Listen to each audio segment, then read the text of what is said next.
DBS community, welcome back to another Dragon Ball Super video here with Kyle Chris, and today I'm bringing you guys my first deck profile since Evolution Booster. I've been very busy with just a lot of in-life stuff. I've been playing a lot of golf, a lot of golf in my family currently. But I have about, I don't know, 4 to 5 videos of just deck profiles that I've been working on, playtesting. Really stressing over, I guess just obsessing over really is the biggest word. And wanted to bring you guys some of my ideas, and some of them, there's a few more that I'm not going to share yet because those decks I'm probably going to be playing in the next 2 or 3 regional events that I am signed up for. But I will show you guys some of them in the next few weeks. So this is going to be my Android 13 list, one of the 3 Android 13 lists that I have made, all of which play slightly different. The same overall concept, but a lot of the tech cards and some other strategies are slightly different. So this is going to be a very fun one. Make sure you guys like and subscribe. Let me know what you guys think of the deck video down below. Hit the bell for notifications, and let me know if you guys like this sort of deck. Give me some critiques on it. It's always fun to look at everybody's comments in the down in the comment section. So the leader here, he is a Android 13, 14, and 15. Not sure why they did that, but it is. So he attacks, and his attack is you pitch a green or yellow android to draw 2 cards, which is nice. It's remnants of the old Clash-Ku leader, which is the set 1 Goku leader, and it's cool. It's a cool little thing because you want to get some androids in the drop area, but the problem is you don't always want to do that. And I wish it just said a pitch an android card, because if it said pitch an android, this leader would be not tier 0, but it would be tier 1, because you'd have so much variety and not just being green and yellow. So there's a few problems with the deck, and we'll go over that as we expand on the cards. Your Awakened is at 5 life, and when you have an Android 14 and 15 in the drop area, you can restand 1 and draw 1 to then become Super 13. And on this side, you can now draw whenever you attack. It's just a normal draw. When one of your opponent's battle cards is placed in the drop area from a skill, and that card is also in rest mode, your opponent pitches a card from their hand. It's a lot of setup for it. But basically, if a card is in rest mode, you remove it, it gets sent to the drop area, they drop a card. So pretty helpful there. Fix the camera real quick because my camera is deciding to pulse and do its own thing, which is always fun. Apologize. It happens every time I load up OBS. All right, and then it has an activate battle. We can pitch a 14 and 15 from your drop area to the warp, and your leader or an android card gains 5k power. Now, fix my camera here a little bit. Oh, sorry about that.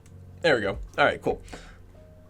Some fun bloopers there. So, yeah, so your leader can gain 5k, or you can give a battle card 5k. It's not a very good ability, honestly. If it said put him at the bottom of your deck, it'd be way better. Way better. I don't know if that'd be too broken or not, but it would just be a much better skill, because the current skill is just not great. There's really no reason to use that. I haven't found a reason to yet. Hopefully in the future maybe they'll come up with a reason why, but currently it's just a really bad leader ability. So first part is going to be, we're going to expound on the 14s and 15s that we have in the deck. So first one is going to be the 14 Searcher. Searches top 5 for a green or yellow android 4 or less. 4 of the 15s, this is a very unique card. You can play it, you either draw a card, or you play it, switch one of your opponent's battle cards to rest mode, and then if that card is a 2-drop or less, you get to KO it, right? Yep, so you switch any of your opponent's battle cards to rest mode. Yep, so, oh, no, I'm sorry, your opponent, yeah, so your opponent chooses one of their cards and places it in rest mode. If that card is a 2 or less, this card KOs it. So that's one of the unique things with the Android leader, is that the Android 13, 14 archetype has always been your opponent chooses a card. It's cool. If they only have 1 or 2 cards on the field and one has barrier, they can't choose that card, so they have to put one of the other cards in rest mode. If they only have 1 card on the field, obviously they can only play that one. And basically you switch to the rest mode and you KO it. And also you can just get rid of any battle card on the board, which is nice. Because then you're basically, your opponent's basically tapping a card for you. 2 of the Android Troop. This card you can pitch from your hand to draw a card. It's also in here as a pitch target for the most important card in the entire deck, which is Android 14 Stoic Fist. This is your Self Awakener. This is what makes the deck have such a high curve, because you have the ability to awaken turn 1 or turn 0 if you were the first player to go. So the effect of this, you choose this card in your hand if your leader is Android 13, you pitch this, then you choose an Android 14, you choose an Android 15 in your hand to pitch alongside it. So you have 6 targets here, and we have a few more that we'll go over. So the ability is you choose up to 2 cards from your life, add them to your hand, draw a card, and then your opponent pitches a card from their hand. If you have 2 Stoic Fists in your hand, with options of 2 15s in your hand, you have the ability to awaken turn 1, because all you need is a 14 and a 15 in the drop area, and you need to be at you need 15 life. You need to be at 5 life. So if you use one of these, pitch this, draw 2 cards from your life, then draw a card, your opponent pitches a card, activate this again, Stoic Fist, hit this, take 1 life, draw a card, now you're at 5 life. Now you can restand 1, draw 1, so you're drawing another card, and then you have 15 life already. I mean, you got 15k already. That's a very, very good ability. Once you awaken, the card's not necessarily dead, because you have the ability to pitch it later on with one of these to make your opponent drop a card, which can be pretty helpful, especially if your opponent doesn't have many cards in hand. You can do that to make them pitch a card, and that could kind of throw their game off a little bit. So that's a very, very powerful ability there. Then the last is going to be the new 14-15 target acquired. It's a 15k deflect 2-drop. You play this, search top 10 for an Android 13 card, 4 or less, play it with the skills negated for the turn. And then also this card can be comboed from your hand for free if your leader is yellow or an Android. So because our leader is a yellow Android, this is a free 5k combo, which means it is not tech. It's kind of like half a multicolor card, because the multicolor cards are normally 1 cost. This allows us to use this card as a combo without having to pay the energy cost, which is really, really good. But also counts as a pitch target for the Stoic Fist. And we'll go over the Android 13 stuff later on in the deck. Next is going to be some Android tech cards. So we have 2 Android 17 Impending Crisis. It came out of the Cell Games expert deck in set 9. Very strange structure deck, but yeah, so this card allows you to, it's a 1-drop negate. If your leader is an Android, you could choose a 4 or less green or yellow Android, put it in the drop area from your deck. Allows you to awaken. Let's say you're at 5 life, you can negate the attack, but you don't have a 14 or 15 in the drop area, or only have one of the you only have one of those. You can choose the other one, put it in the drop area, and then you can awaken from this card. Terrible Creator Android 20. This is in case you don't see any of your targets. One of the biggest problems in the deck is your Stoic Fist count, and we run, this is a 51 card deck. I added 1 card because I just needed an extra card. If you don't see Stoic Fist in your first 2 hands from either your mulligan or your redraw, your first draw or your mulligan, or after your first turn, your curve slows down tremendously. You need to hit this card in your mulligan. You need to hit this card. If you hit 1 of these, you're on curve. If you hit 2 of them, you're above curve. If you hit 3, it's not like there's like a level after that. You just have extra pushing power that you can use, or you just have one that you can charge. Once you use 2, you're kind of fine. If you play against a deck that's not going to swing at you, you're never going to awaken, and it's very, very difficult to awaken if you don't have this card. So this card here, you play this for 2 green. This allows you to search your deck for any Android card that you want and add it back to your hand. That is super good, super good. That you can choose any of them, obviously, that are not Android 20. We're not going to choose Android 20, obviously, but we're going to basically either choose this, or you choose a 15 that you don't have, and then add it to your hand, and then pitch them both, and then get the combo started. So we run 2 of those. We run 2 Android 18 Imminent Danger. I'm actually going to boost this card up to 4. I'm going to end up taking these out once. Apparently I only have 2 of these, which is strange because I bought 2 structure decks. But this card is absolutely crazy in this deck. So for 1, this is a great pitching target off of your leader. But 2, you can activate this for 1 energy from your drop. warp this card from your drop area, and then add back any Android 1 cost, either green or yellow. So you can add these back. You can add this guy back, or you can add this guy back. So you have the ability to search out these 3 cards here currently, and this isn't, including all of the yellow 1-drops that are coming out in set 11. This card's going to see a lot of play in a lot of different Android decks, so get them now. This is going to be one of the cards I'm probably going to end up talking about, spoilers, that I'll end up talking about in my must-get cards before set 13. So there's that. And those are the tech Android cards there. We run 6 of those. 3 Rebrian Massive Love. This is the arrival card for the deck. Now, a lot of people are running the Krillin and Android 18 power couple. And this card's very good. This card's very, very good. But it's not great for this particular deck. So do not run this card. It's the easiest target to think of because you're like, oh my gosh, I can search it out and I can play it off of, I can pitch it for my leader and blah, blah, blah, blah, blah. But this card is the absolute, it's just absolute gas for this deck. And I hate using that term, but it really is. This card has never seen play ever since its release in set 9, but it has so much value in this deck. So you rival it out, 1 green, yellow obviously, and you play this card. When this card is played and when it is removed by a skill, removed from the battle area by a skill, you choose one of your opponent's battle cards 4 or less and KO it. Now what's really good about this is that on your awakened side, when your opponent decides to swing at you, let's say they swing at you with Piccolo Jr., that pesky $70 double strike 2-drop. They swing at you. You play this card down, you choose it, KO it, they drop a card. Any card they want to swing at you, any battle card 4 or less they want to swing at you, they get frisky, you play this, boom, you pop it. If you're playing against green or any other deck, you play this. Let's say they remove this card then off the field. This card will then pop something else. You have the ability just to remove just a lot of small cards, and it keeps those spammy type of boards just down. You play against Piccolo Jr. This is great. You just pop basically any of their cards except for the barrier, and then once this card's removed from the field by a skill, cool, pop something else. If the card's in rest mode, they drop a card. It's a lot of value to it. Currently only running 3 in this build because the arrival is based off of 6 cards that we have in the deck because we're not running, spoilers, we're not running green yellow super combos. So we don't need to run 4 of them currently. In other builds I do run 4, but this one 3 is completely fine. Another crazy tech card that works in this deck is Super Saiyan Broly Legendary Unison. I was searching really hard to find a Unison that worked in this deck, and the Gogeta Unison is okay.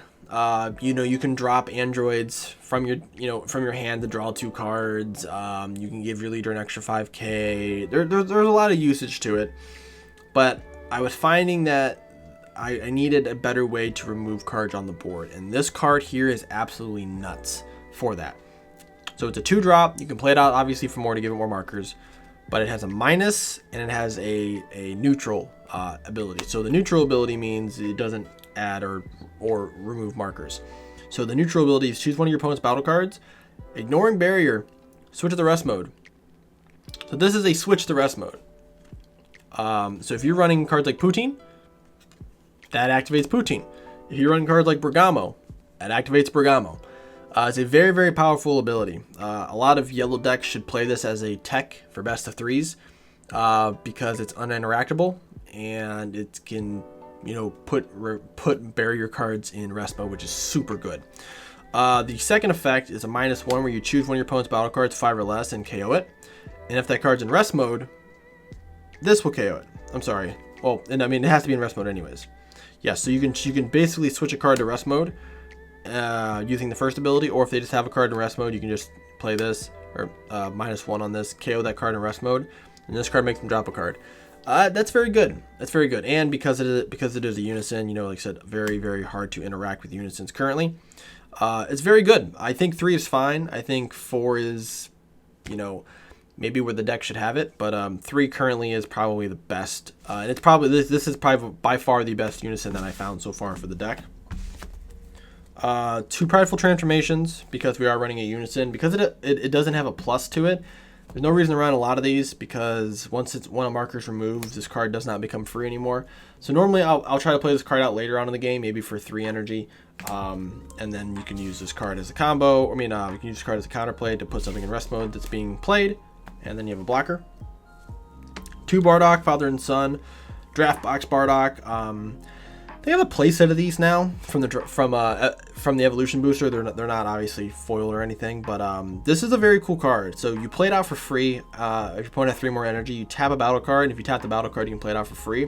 The 15k swing for free, and free in this deck because this deck does not handle energy very well, is very good. It also gives you a counter, which of an energy cost of 2, which is very important for other stuff in the deck. 3 Nimbus. We'd only extra card we run in the deck. You can put other androids in the drop area. Time Magic is also very good as well. Time Magic actually, I think, is making a resurgence as a potential negate. It's just not as good as Nimbus currently, but Time Magic's not bad. Being able to just stop something from attacking again is very, very good. So we like that. It's a good card. So super combos, we run 2 Krillin, 2 Zamasu. Zamasu, obviously we can put cards in rest mode, and then we have all our abilities to kill stuff in rest mode. So that's helpful. And having a draw card. The problem with Krillin, it's one of the reasons why when you're running multicolored decks, these type of super combos are not the best, is the Krillin super combo, your energy has to be all yellow. So multicolor yellow is fine. Yellow is fine, but it cannot be green or blue or red. So that is a problem. So if you end up charging a different color in this deck, which obviously you can tell we do run green, this card becomes dead. So that's really, really bad. So try to just charge green, multicolor green, yellow, and then yellow, and you'll be fine. Yeah, you have to keep yourself from charging green. We run a lot of green in the deck, so that is a problem. So maybe in the future, maybe I just run 4 Zamasu super combos. Or I run the 4 life or less super combo. There's those options as well. Now we're going to get into the endgame stuff of the deck. So we have Android 13, the Brilliant. One of the Android cards that you can use off of your... this guy has the ability to play Scout for free.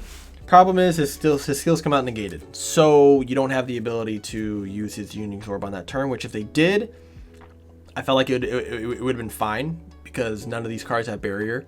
So it's not like it's completely broken, but it would have been very, very helpful if they did that. So, but you get to play him out for free. And then he has a ability to Union Absorb, and he can Union Absorb into a bigger 13 by putting a 14 and a 15 from your drop area underneath him. So any of the 14 and 15s count. And when you play him, you get to play out one of these guys. So you have Android 13, Chords of the Trio. He's actually a deflect, which is very, very good. Because when you activate this, you choose a card in your hand.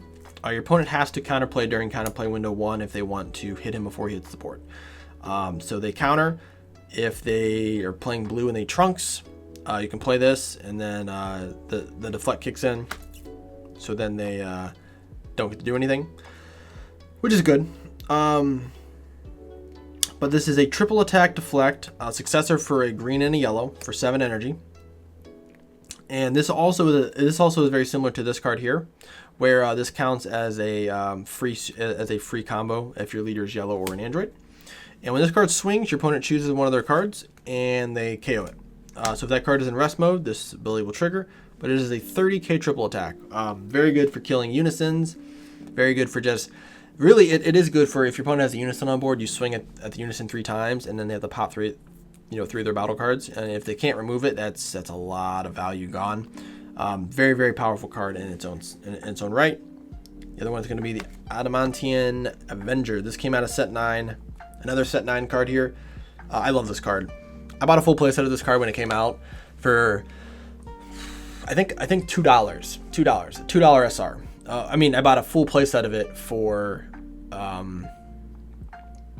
$2. So that's like what? It was like 25 cents or so. It was really, really cheap. It was super, super cheap. It ended up being like $3 or $4 with tax and shipping, but whatever. So this is a 30k double strike. Same sort of successor as the deflect guy.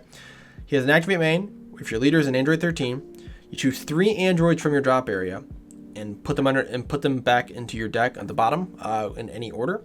Choose one of your opponent's battle cards in rest mode, KO it, and then your opponent drops 2 cards. He says choose up to one of your opponent's battle cards. So if they don't have a battle card on board, you can just bottom deck 3 androids and then they drop 2 cards. Now if you get to pop something in rest mode, your leader ability will trigger, making them discard a total of 3 cards off of no energy, or off of 2 depending if you played with the successor. That is very good. One of the big things about this deck is you're not really swinging a lot, and that's what's kind of weird, is that you want to swing, you want to basically clear the board. That's kind of the whole idea with this deck, is you want to clear what your opponent has value-wise, and then rip cards from their hands until they get to a low enough point to where you can start swinging with them for critical damage. There are cards you can run. There's extra cards like Flash Bomber, which you can give a green android crit, which is very good in this deck because you can give this card crit. You can give this card crit. It is only for the battle, so this card would probably be better. You can give him double strike. He's double strike crit 40k. That's very good, and that's kind of what you want to do. I'm not running Flash Bomber in this deck just because it is way too much green for the deck. I try to keep it more so on the yellow side if I could. But this card is very good. This is one of your game enders. The problem with these cards, outside of this card obviously having deflect, both of these cards die to Frieza. So if you're playing green, it's very difficult, very, very difficult to get this card out because your opponent's just gonna pop it with Frieza, and all that effort you spent to build this just goes down the drain. So Bandai, hopefully you're listening, print an Android 13 boss monster that has barrier, so this deck would be playable, because this deck is really fun and we need some sort of barrier card. It doesn't even need to be as good as these, it just needs to be a barrier card. If it's a barrier card that I can play to then go into one of these, that's fine. I need something. I need something on there. The other 13 is the one that came out of Battle Evo. The mission begins. So this card here, I think is slightly overrated. Slightly overrated, and I mean that by I see people putting 4 of these in this deck and putting 4 of these in any deck, and I don't think this card is worth having 4 of. I think this is a 2 of at the most. This is going to have the Basil treatment, Battle Fatal Rampage, which is a very good card. Very, very good card. Actually better than this card. But having a unique battle card that does so much, there's no reason to run more than 2 of them in the deck. Running 3 is just seems kind of a waste. It's just a waste of a spot since you can only play 1 of them. But I mean, you can run more and then charge them and do other things. So I guess there's that. But he comes out. He's an arrival for 1 green. He's a double strike, and then at the start of your opponent's turn, your opponent chooses 2 of their battle cards and KOs them. Now it doesn't say up to; it says choose 2. So your opponent has to choose 2 battle cards, or the ability never finishes. It never resolves. So if your opponent has a battle card on board that has barrier, and they have 1 battle card with no barrier, they cannot choose that card and KO it. They have to choose 2 cards. And I'm going to make sure I'm just double checking this right. Yeah, so they choose 2 of their battle cards and KO it. And you can't choose cards with barrier. So if you only have 1 battle card on board, you can't choose it. So that's also why the ability is not as good. But the bottom ability actually is really, really good. So it is an activate main. You warp this card from your drop area. You choose one of your opponent's battle cards, 3 or less, and KO it. That's really good. That allows you to clear stuff on board. And if it's in rest mode, your leader ability triggers. If it hasn't triggered already that turn, making them drop a card, that is very, very powerful. So I only need to really run 1 of them in the deck because this is the main focus of the deck. But it is something you can run as a 1 or a 2 of. Yeah, it's an okay card for this deck. I think in other decks maybe you would run 2 or 3 of them, since you can charge 1 then play them out. But 1 is completely fine in this deck. Last 2 cards. 1 is gonna be Cell. Since we have 2 7-drop bombs, and we have the ability to play out some 2-drops with the you have this here, as well as the Bardock, wherever Bardock decides to be. You have these 2 drops. This one, can stick on the board. This one you can play out for free, and then you can use these and your 7-drop to then go into the 9-drop. Which, when you play this with successor, your opponent reveals their hand. You rip 3 battle cards from it, and then you negate your opponent's leader ability for the turn, or leader skills for the turn, and then you're swinging for 30k triple strike. So this is one of your game enders, obviously. And then your secret rare of choice, Xenocell is definitely the better one in this deck because you can get the 12 very, very easily, and then just go right into Xenocell. But this is one I have, so this is what I'm going to use. Very good card as always, anyways, just because it is Supreme Kai. So that's what I have for Android 13. Make sure you guys like and subscribe. Let me know what you guys think of the deck itself. And you know, I have 2 other builds of this. One I may share, the other one I will definitely share pretty soon. The one I'll probably wait until I possibly run it in a regional or something. I don't want to give away too many of my secrets with what I'm going to be running. So thank you guys for watching. Make sure you guys like and subscribe, hit the bell for all the notifications, and I'll see you guys in the next video.